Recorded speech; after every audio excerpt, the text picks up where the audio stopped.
Hi, in this video we will understand about send to workshop stage or the unprocessed stage for garments.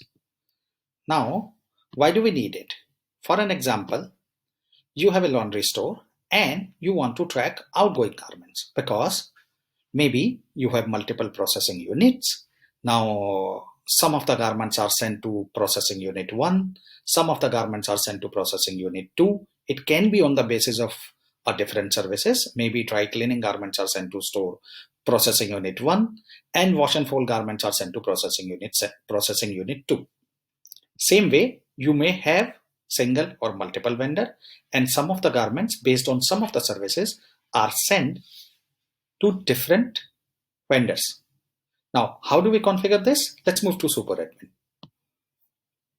Log into SuperAdmin, access services screen from master, select a service for editing. I am selecting dry cleaning.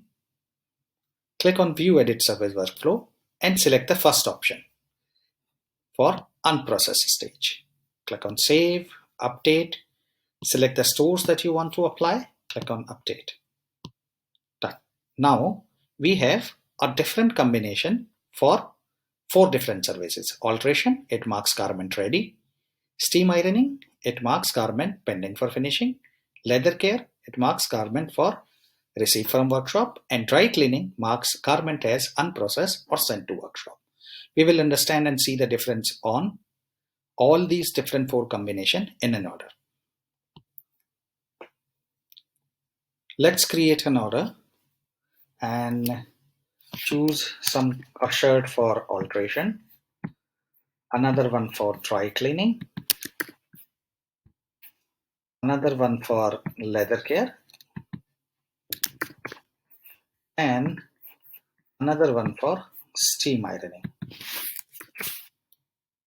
Now we have all 4 different services in an order. Order number is 18. Let us see the impact of it on delivery screen.